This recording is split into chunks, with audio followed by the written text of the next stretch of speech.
What did wide receiver Chase Claypool really have to say during his first appearance with the media as a Buffalo Bill? Let's talk about it. You're watching Buffalo Live.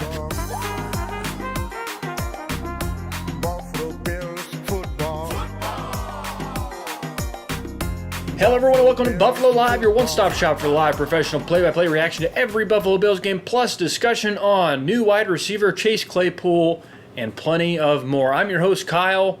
On today's show, we've got a lot to talk about. A full breakdown of Chase Claypool's interview earlier this week.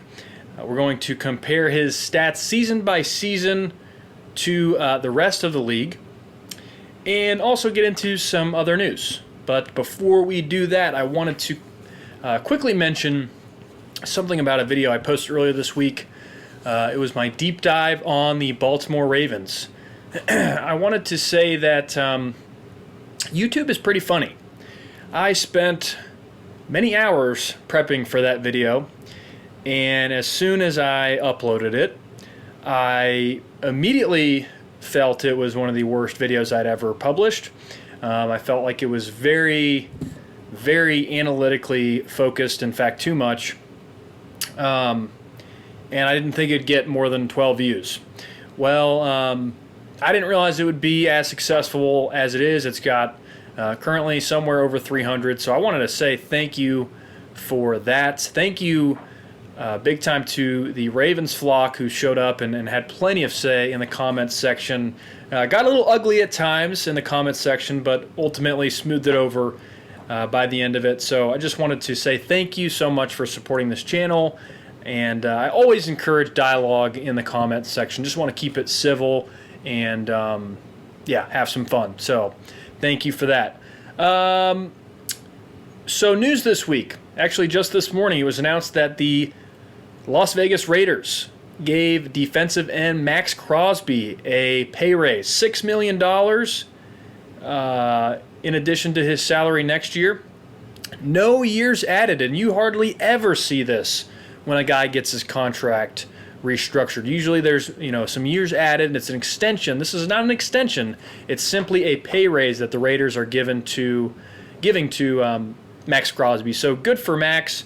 Wanted to bring up some things here. So he was set to make $19 million in cash this season, according to ESPN. So now he will receive approximately $27 million. That pushes him beyond defensive end Leonard Williams with the Seattle Seahawks, who is currently the highest paid defensive end. So Maxx Crosby with this raise, according to the numbers I've seen on SpotRack and ESPN, should be the highest paid defensive end now in the NFL. Last season, second team All-Pro, 14.5 sacks. That's a career best. That was 6th in the NFL. 16.5 tackles for loss, also a career best, 2nd in the NFL. And this is, I think, the most impressive stat he had last year. 90 total tackles, a career best. And that is insane for a defensive end to have. Most defensive ends usually are in the 50s. If they're starting and a contributor on their defense, they don't get up to the 90s. That's insane. So 90 total tackles for Maxx Crosby last season. Played in every game. I know he dealt with injuries, but still managed to start every game. Turns 27 this year, and I think he is on his way to the Hall of Fame if he continues to play at the level he has been these past few years. So another thing on him, which is great, is that he's been public about his battle with sobriety. He spent most of his or some of his rookie offseason in rehab. So good for Maxx Crosby, a guy that is hard not to like in the NFL. So that was all I had for the news today. I want to get into Chase Claypool now. And so before we get into his interview comments, let's look at his career to this point and his current situation as it stands being a member of the Buffalo Bills. Now we're going to go season by season, starting with his rookie year, and just take a look at the 3 basic stats for wide receivers, and that's receptions, yards, and touchdowns. Okay? So, and we're also going to look at, again, where did that rank in the NFL across all wide receivers and tight ends and running backs in general. So 2020, Claypool's rookie season on 109 targets, he had 62 receptions. That year, that was good for 44th in the NFL. Not bad. Had 873 yards. That was good for 31st in the NFL. So that's, starting caliber there. 9 touchdowns. That was tied for 10th in the NFL. So he had a lot of touchdowns his rookie season. Next season, sophomore year, on 105 targets, had 59 receptions. 50th in the NFL, so slight regression there. 860 yards. That's just 13 yards less than last year. That was good for 34th in the NFL. And then his touchdown production dropped quite a bit. He only had 2 that year. And so now you go to 2022, had 79 targets, 46 receptions. All of a sudden, now you're talking about 86th in the NFL, 451 yards, 96th in the NFL, and only 1 touchdown. And then this most recent year, bounced from Chicago to Miami, 12 targets, had 8 receptions, 304th in the NFL, only 77 yards, 301st in the NFL, and he had 15 more yards than running back Ty Johnson and only 1 touchdown. So that is his entire stat line over the course of his 4-year career. And whether it's true or not, there's a stigma about Chase Claypool across the NFL regarding his work ethic, his attitude, drive to succeed and get better, and just him as a teammate. He's been vocal at times about complaining about his offenses, his teams. So Pittsburgh traded him away. Chicago traded him away, and a 2025 7th-round pick for a 2025 6th-round pick. And then he spent just 10 games with Miami before they let him walk. In his first interview with the media, we are going to break down his answers right now. So, his very first question, he was asked about why Buffalo was a great opportunity. He said, quote, "Josh Allen is a cool guy, very serious at times, but also goofy. You can lock in, dial in, but then have a laugh with him." Now, have some thoughts on that. This is his very first response to very first question and his very first media appearance with the Bills. So he brings up Josh pretty quickly. And let's take a look at the previous quarterbacks that he's played with. Started out with Ben Roethlisberger, then 4 games with Mitch Trubisky, then 4 games with Kenny Pickett, then to Justin Fields, and then finally 9 games with Tua. So Big Ben was the last quarterback that Claypool played with that wasn't either fighting for the starting job, wasn't a rookie, or fighting for his next contract. And also, you think about Big Ben, at that time, he was also kind of fighting against retirement. So Josh Allen is truly the first quarterback that Claypool has played with that really doesn't have any baggage, right? This guy is settled. He's young. He's in his prime. Not out to fight for his next contract. So he's kind of a different quarterback than Claypool has ever played with. So at the same time, though, I want to remember the context here. Why are you bringing up goofiness and laughing in your first answer, in your first media availability? Now, it's not a big deal. It just comes across a little insecure when you talk about a guy who is questioned for his seriousness. And, do you really believe you have what it takes mentally to play in the NFL? And then the first thing that comes out of his mouth as a Buffalo Bill is, man, it's great to goof around and laugh with Josh Allen. Now, ultimately, whatever, not a big deal. And I imagine he's probably tired of being serious all the time. I imagine his agent is telling him, Chase, if you want to make it in the NFL, you got to treat this as a business every single day.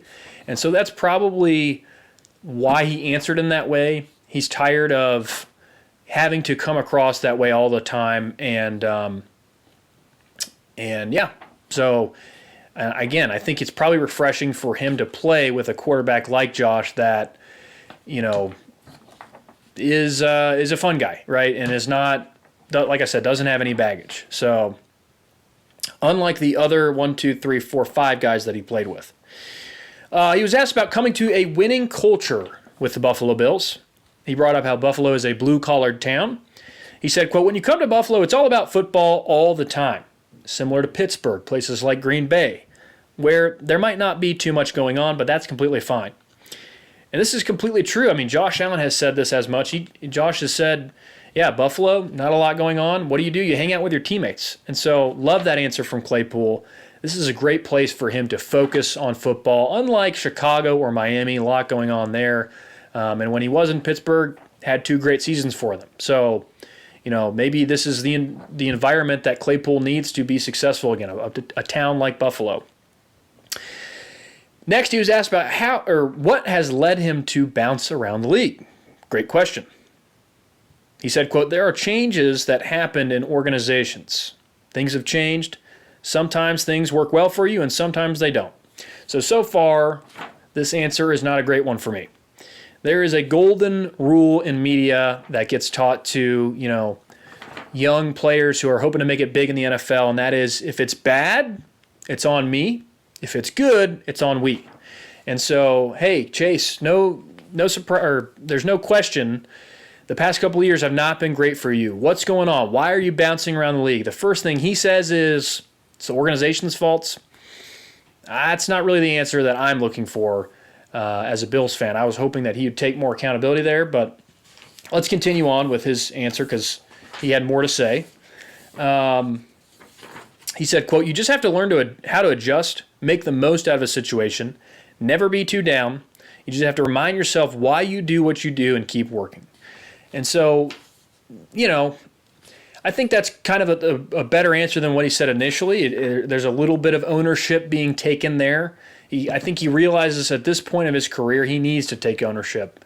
And at some point in an NFL player's career, he can't look to his position coaches and the offensive coordinator or defensive coordinator as the reason why he wasn't successful, right? You can kind of rely on that in the early years of your career, but at some point, if you're wanting to play for 5, 7, 10 years in the NFL, you have to be responsible for your productivity for the team you're on. And so I see in his answer that Claypool is kind of wrestling with that. And you just want him to mature and get there more quickly by this point. So next question, he was asked how this time things will be different. He said, quote, I know my inefficiencies that I have to work on. And that's what I did this offseason, was work on that. I started that early since I didn't play too much last year. I was able to start my offseason a lot earlier and get a head start. So this, in my opinion, was my favorite response to any of his questions because it shows a lot of humility. As a pro athlete, you don't really like the sound of those words coming out of your mouth that I didn't play much last year. I had to start my offseason early. I had to get a head start. And so it shows a lot of humility there. I really like that answer. I'm curious what he thinks his inefficiencies are right now. I was sad that the media didn't follow up that answer with that question.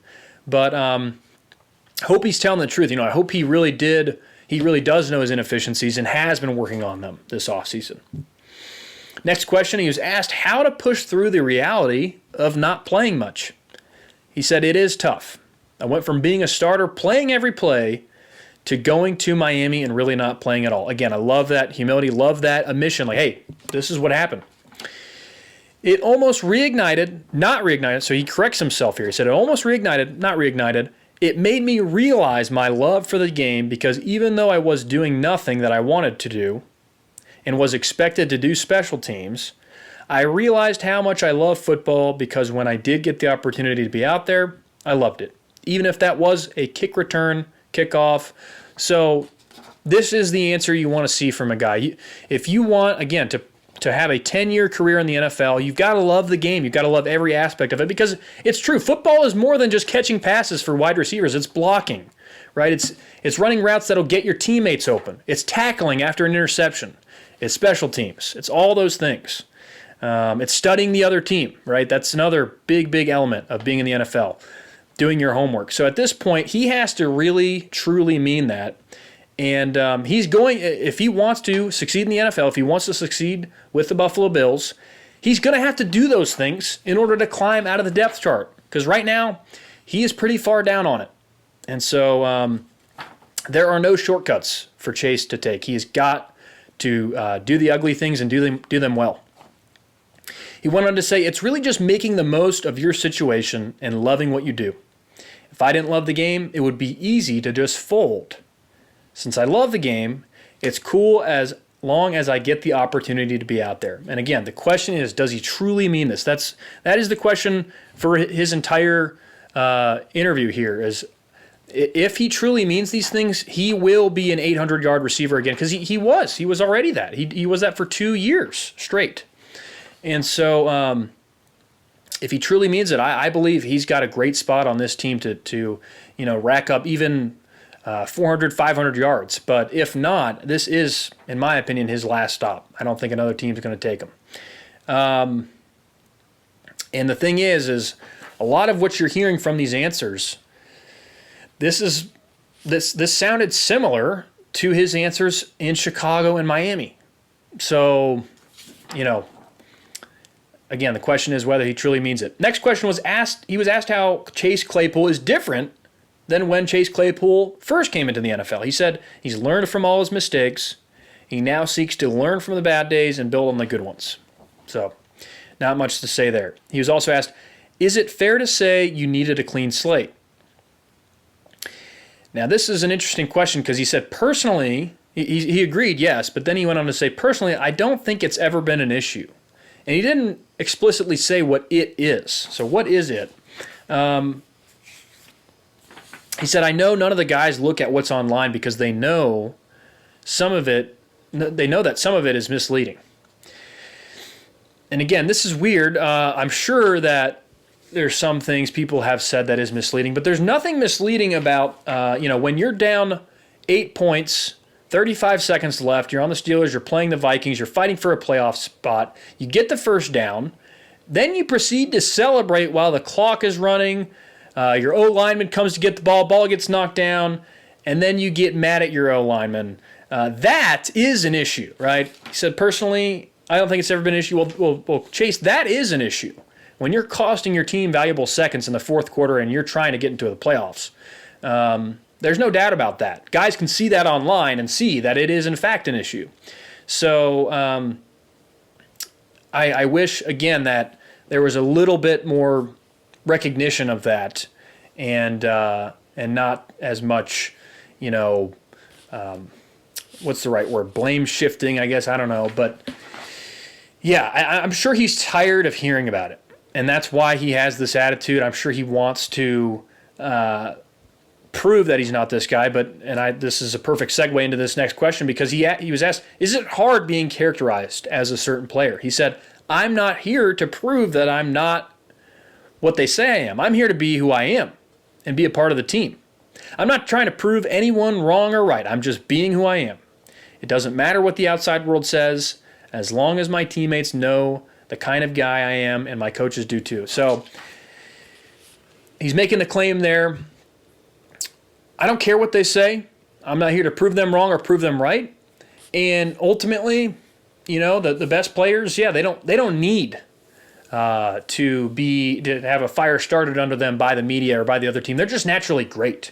And so you hope that that's, kind of where Chase's head is at. But it's hard to believe him, though, when you just get the sense he does hear it, right? And he's made videos on his YouTube channel or whatever talking trash about media heads and proving guys wrong, looking at the film. And I don't know. I hope he's turned a page and is just completely tuning that stuff out and just can play football. That would be awesome.